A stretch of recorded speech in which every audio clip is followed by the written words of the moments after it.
The sun had not yet touched the marble of the Forum when the screams began to be heard from the makeshift Colosseum. It was not a day for games or public festivals, but that didn't matter to Caligula. He had woken up with an idea. He wanted to see blood. So without reason or ceremony, he gathered a group of prisoner gladiators and forced them to kill each other. But not for spectacle, rather for personal whim.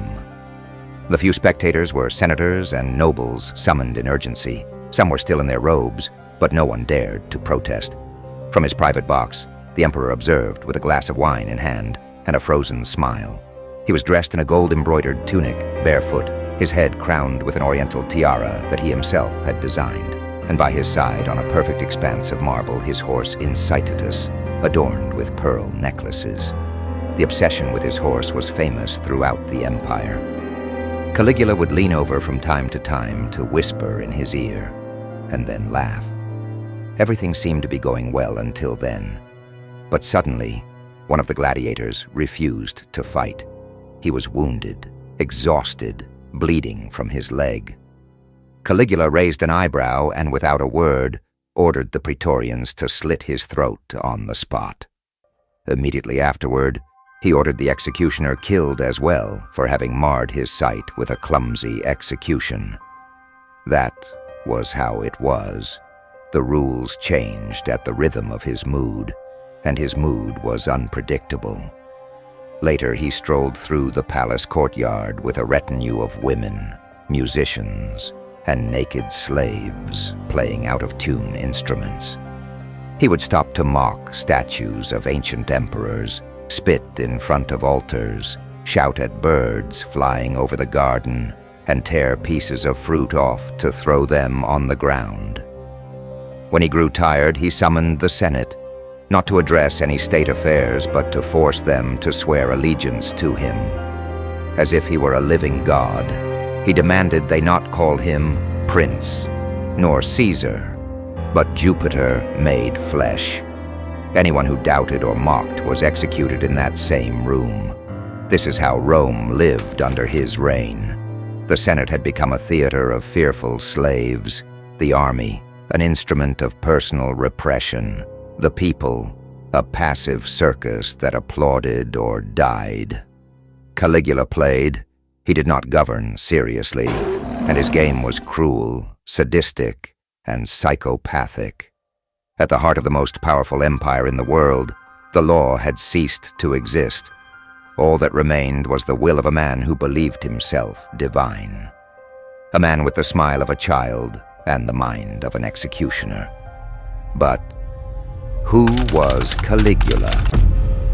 Caligula was born on August 31st in the year 12 after Christ. Before being emperor, before even being nicknamed Caligula, he was named Gaius Julius Caesar Germanicus, and he was not born in the shadows but surrounded by light. He was the son of Germanicus, the most beloved general of the empire, the natural heir of Augustus, the man who made the legions tremble with his charisma. His mother, Agrippina the Elder, also belonged to the imperial family. She was a proud, strong, and loyal woman. But above all, she was a dangerous woman for the enemies of her lineage. From childhood, Gaius lived among the soldiers. They gave him the nickname Caligula, which literally means little boots, because he used to wear a mini uniform when accompanying his father on campaigns. He was a kind of imperial mascot, a likable figure. The soldiers adored him. But that childhood didn't last. At the age of 7, his father died under suspicious circumstances in Syria. Officially, it was an illness, but many believed he had been poisoned. Who was the suspect? Emperor Tiberius, who saw Germanicus as a direct threat to the throne. The fall was quick and brutal. Agrippina, now a widow, publicly confronted Tiberius. She accused him of killing her husband, and Tiberius responded as he always did, with repression. One by one, Caligula's brothers were imprisoned, tortured, or murdered. His mother was exiled and died of starvation by imperial decision. Caligula, still a child, witnessed the dismantling of his family, one after another. In silence, unable to do anything. At 18, he was taken to the island of Capri, where Tiberius had established a kind of palace fortress. There he lived for 6 years, observing the old emperor, already almost retired, governing from afar. Capri was a place of perverse luxuries and constant surveillance. The court was full of informers, flatterers, and invisible enemies. The pleasures were extreme and executions were frequent. Caligula learned to survive there. He didn't rebel or criticize. He learned to pretend, to obey, and to smile without showing anything. Tiberius, surprisingly, began to trust him. Or perhaps he simply didn't fear someone so seemingly docile. He called him my snake, and reportedly said, "We have bred a viper for Rome." It was he who, in his final years, named him successor along with his grandson Gemellus. But when Tiberius died in the year 37, Caligula moved quickly. His first steps in power. When Caligula ascended the throne in the year 37, Rome celebrated like it hadn't since the times of Augustus. He was only 24 years old, handsome, charismatic, son of Germanicus, adopted grandson of Tiberius, and a direct descendant of the family of Julius Caesar. He was the perfect symbol of a new era. The Senate swore allegiance to him with enthusiasm, and the people received him as a living god. Streets filled with offerings, temples opened, and spectacles multiplied in splendor. His first decisions were popular, almost theatrical. Caligula abolished several unpopular taxes, freed prisoners unjustly jailed by Tiberius, brought back exiles, and ordered the burning of Delatian archives. He allowed the return of censored texts. He spoke of liberty, justice, and restoring dignity to Rome. He even organized grand public games with gladiators, chariot races, and free grain distributions. The people adored him. During the first months, Caligula was the perfect emperor. In private, his gestures were equally symbolic. He honored the memory of his father Germanicus with statues and rituals. He elevated the status of his sisters, Drusilla, Livilla, and Agrippina, as if they were princesses of a new monarchy. He maintained a moderate attitude towards the Senate. Some began to compare him with the young Augustus. It seemed that Rome, finally, had a brilliant and renewing leader. But everything changed very quickly. Just 8 months after ascending the throne, Caligula fell gravely ill. Sources disagree. Some speak of epilepsy, others of encephalitis or even poisoning. What is certain is that he was on the brink of death. He was delirious, didn't recognize anyone, lost consciousness for hours. During those days, the people prayed en masse. Animals were sacrificed in the temples. Women shaved their heads as offerings. Rome feared losing its young prodigy. But surprisingly, he survived, though he never returned to being the same. The change was so radical that even the more moderate chroniclers mention it with bewilderment. Caligula began showing signs of paranoia, impulsiveness, gratuitous cruelty. He ordered the execution of several men who had prayed for his death in secret, just for having hinted that the empire could continue without him. He had his cousin and co-heir, Gemellus, assassinated, accusing him of treason. He did it without trial, without evidence, without hesitation. Rome began to murmur, and those murmurs became shouts when Caligula began to speak of himself as if he were a god. From one day to the next, he stopped presenting himself as prince or Caesar. Now he referred to himself as Neos Helios, the new sun. He ordered statues of himself built in the temples of Jupiter and Mars. He commanded sacrifices to be offered to him. He wanted to be worshipped not as emperor, but as an incarnate deity. The Senate felt uncomfortable. The people, at first, still followed him, between devotion and fear. But many began to understand that something was wrong. Caligula was turning into something else. He was no longer the son of Germanicus, the young reformer.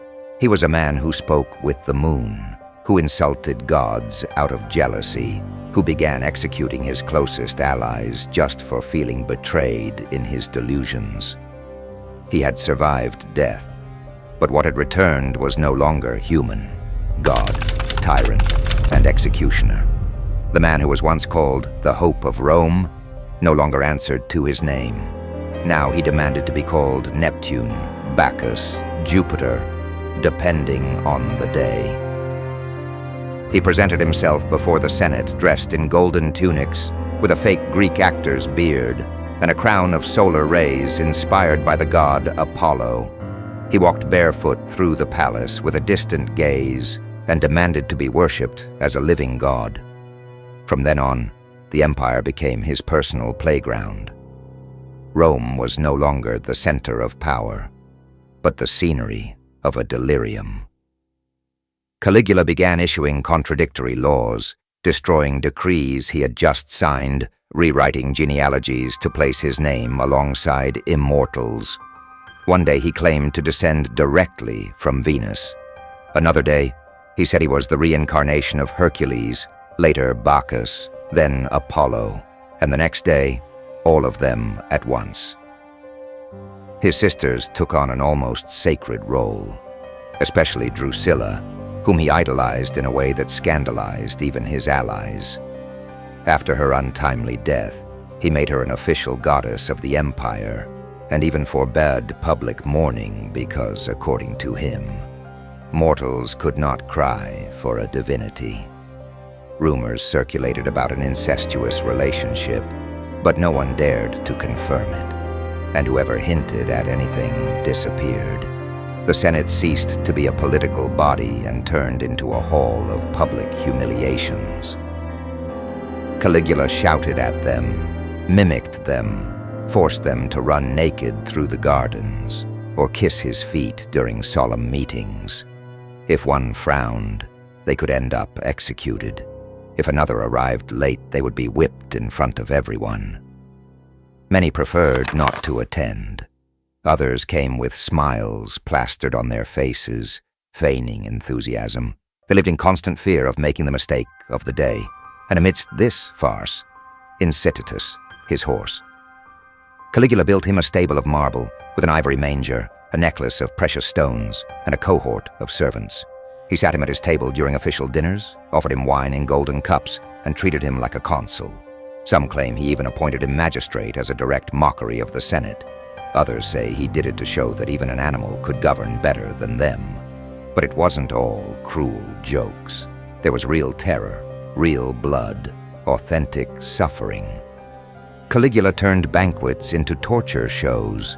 He invited nobles to his table and told them, laughing, how he had executed their relatives. On one occasion, he said that with a single gesture of his finger, he could kill any of them. And he did. He ordered a decapitation in the middle of the meal. He kept drinking while the body bled on the floor. He also instituted a policy of selective ruin. He invited wealthy senators to gambling games and forced them to lose fortunes. If anyone tried to withdraw, he confiscated their assets. If anyone refused, he executed them. That's how he filled the imperial treasury at the expense of his enemies, or simply for fun. The people began to fear him, but many still cheered him in public, out of fear or necessity. The spectacles bred, and parties continued. But nothing was what it seemed anymore. Rome was paralyzed, governed by a man who didn't believe in laws, nor gods, nor humans, because he considered himself above them all. Public humiliations and atrocities. One of his favorite pastimes was inviting nobles and senators to banquets, but not to honor them or enjoy an evening, but to humiliate them. In the middle of dinner, he would make comments about their wives, mock their appearances, recount private anecdotes he knew through spies. On occasions, he forced them to dance, sing, or strip in front of the other diners, and if anyone refused, their punishment was exemplary. One night, he ordered a nobleman's tongue cut out for talking too much in his presence. Another night, he had a senator flogged in front of the entire table for yawning. The nobility had become a captive audience, no longer an elite. Even the most loyal allies were treated like trash if they crossed his emotional path. And the worst part was that no one knew what would set him off. It could be a look, a perfume, a hand gesture, a poorly spoken word. The terror was as unpredictable as it was constant, and that's why it was effective. Trials ceased to be trials. Caligula presided over them with a mocking air, asking the accused whether they preferred to die by decapitation or fire, and then choosing the opposite. The hearings were a spectacle. Once he ordered a man brought from Hispania to be publicly executed for a comment made 3 years earlier. What was whispered in a distant villa could cost you your life. The judicial system collapsed. The trials were pantomimes. Accusations weren't even heard.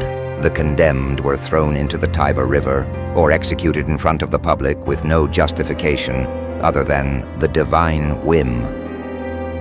Caligula particularly enjoyed ordering public tortures. One of his favorite phrases was reportedly, "Let them hate me, as long as they fear me." But the line between satire and hell completely blurred when he ordered the construction of a floating bridge between Baiae and Puteoli, nearly 5 kilometers long, just so he could ride across it dressed as Alexander the Great. A colossal waste of resources and manpower, with no military, economic, or symbolic purpose beyond feeding his own fantasy. And upon reaching the end of the bridge, he declared that he had surpassed the gods, that the Tiber, Mars, and Jupiter would have to kneel before him. It was power turned into mockery, mockery turned into a weapon, and the weapon used without restraint. But in this game of fear, something began to break. The Senate no longer just stayed silent. They began to hate him. The nobles began to conspire, and the praetorians, who until then had protected his madness, began to wish for his death. Caligula didn't see it, or didn't want to see it. He believed that terror was eternal, that fear was enough, and that no one would ever dare rise against a god. But he was wrong. The conspiracy, the last straw for Rome. Among all the humiliated and terrified nobles was Cassius Chaerea, a veteran tribune, seasoned in campaigns, respected by his men. Caligula hated him and publicly ridiculed him for his hoarse voice and rugged appearance. He called him wench or sissy, and often asked him to give the daily password with obscene gestures. For a Roman soldier, this was not just humiliation, it was an attack on his honor. But Chaerea was not the only one fed up. Several officers of the imperial guard shared his rage. They simply wanted to restore a minimum of dignity to Rome, and that's when the conspiracy began, as these things usually do. With a glance, a brief conversation, a shared silence that said more than 1,000 words, they knew that Caligula suspected nothing. He considered himself untouchable, and that was his mistake. Meanwhile, in the Senate, resentment was boiling. Many had lost family members, fortunes, and power. Caligula forced them to applaud his abuses and used them as palace jesters. Some senators already knew about the plot, and all supported it in silence. The final trigger was a rumor, perhaps true or perhaps not. Caligula planned to abandon Rome and move the government to Alexandria, in Egypt. He wanted to be worshipped as a god there, among pharaonic temples and submissive priests. The Senate and the army feared being marginalized and isolated. The people, on the other hand, feared being left without an emperor. It was no longer just madness, but a direct threat to the system. The opportunity came during the Palatine Games on January 24th of the year 41. Caligula, as usual, attended the performances with his entourage. He was bored, joking, throwing fruits at the actors. After the spectacle, he retreated through a side corridor to return to his quarters. He was escorted by a few guards. The moment was perfect. Cassius Chaerea was waiting for him in the corridor. He approached pretending he was going to ask him a question. Caligula threw one of his usual insults at him. Chaerea didn't respond. He drew his sword and stabbed him in the neck. Other conspirators joined him. Caligula screamed, fell to the ground, tried to crawl, but there was no mercy. They delivered more than 30 stab wounds. His body was left shattered on the floor, covered in blood, twisted and unrecognizable. Some say his last word was an insult, others that he begged for mercy. But no one listened. The living god had died like a dog, at the hands of his own guardians. Afterward came the chaos. His wife, Caesonia, was killed hours later. His young daughter, barely a child, was killed after having her head smashed against a wall. The palace was sealed, and the Senate attempted to restore the Republic. But the Praetorians, already embroiled in the power play, proclaimed Claudius emperor, finding him trembling behind a curtain. Rome couldn't live without an emperor. The Republic was already an impossible relic. Caligula's burial was rushed and chaotic. Following his assassination in the year 40 after Christ, his body was cremated on the spot of his death, the palace on the Palatine Hill, and then transferred to an anonymous tomb, possibly in the mausoleum of Augustus. Caligula's sisters, Agrippina and Julia Livilla, later exhumed and incinerated his remains, depositing his ashes in a family tomb, possibly in the mausoleum. But he was buried without ceremony or homage, and with no one to mourn him. Death and legacy of Caligula. That delirium experienced in the heart of the Roman Empire was not an exaggeration by the chroniclers, nor a rumor passed from mouth to mouth. It was an authentic, legal, institutional, and absolutely insane government. When his corpse was buried secretly, without ceremony or public mourning, Rome celebrated in silence. The Senate breathed a sigh of relief, and the army readjusted. The people looked to the next emperor with hope, and the name of Caligula became taboo. For years, his memory was avoided, silenced, and feared. Ancient sources painted him as a monster. Suetonius was relentless. He spoke of orgies with his sisters, murders out of boredom, dialogues with the moon, megalomaniac delusions that bordered on black comedy.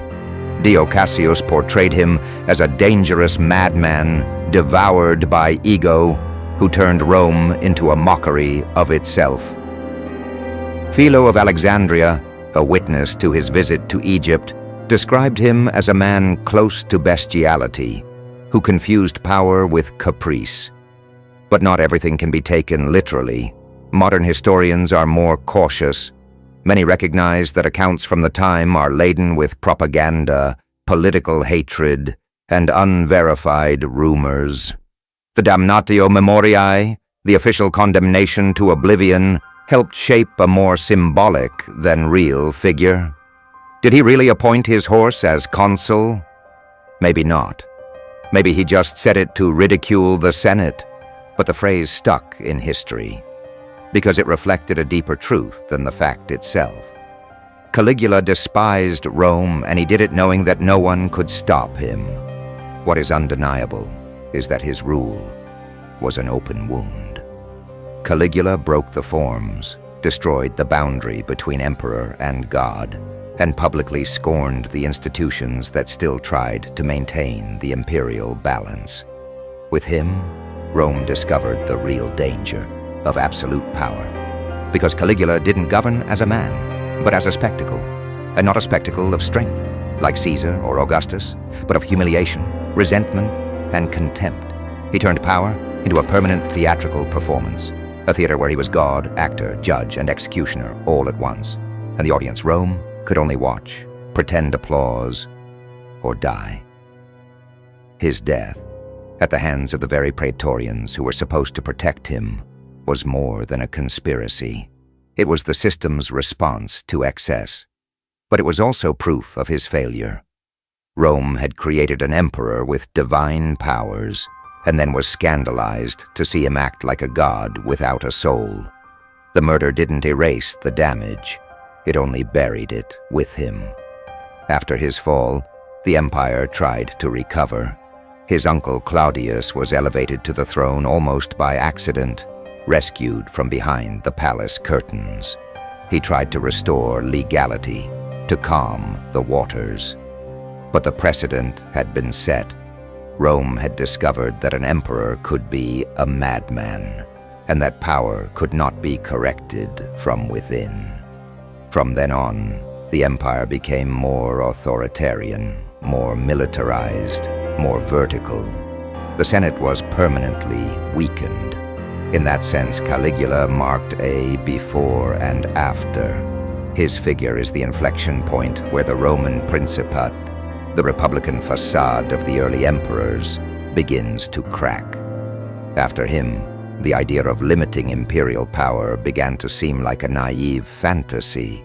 His reign taught that when power is centralized without checks, it takes just one man to turn an entire civilization into a nightmare. And yet he was not the bloodiest, nor the cruelest, nor the longest reigning. Nero, Domitian, Commodus, all followed in his footsteps, some with more method, others with more duration. But none matched the symbolic impact of Caligula. Because he didn't hide his disdain, he showed it and celebrated it. He didn't kill in secret, he did it in front of everyone. He didn't violate the law in the shadows, he destroyed it in public. He didn't try to appear sane. He laughed in the face of Rome while ruling like a sadistic god. And that's why, centuries later, his name has not disappeared. Caligula has transcended as a symbol. In cinema, literature, modern politics, his figure is used to portray unchecked tyrants, leaders deformed by power. There are more powerful, wise, and influential emperors, but none has left such a visceral, human, and terrifying mark, because Caligula was, above all, a distorted mirror of what Rome had created, a reflection of the imperial system pushed to the extreme, the result of mixing personal trauma, unlimited power, and a court of complicit silences. And the most disturbing part of his legacy is that he was never truly defeated. He was assassinated, yes, but the system that made him possible remained standing. The empire continued, and with it, the possibility that another Caligula could arise, disguised as a savior, surrounded by honors, and welcomed with applause. And that was the true legacy of Caligula, demonstrating that a man can become a god, if no one dares to tell him no.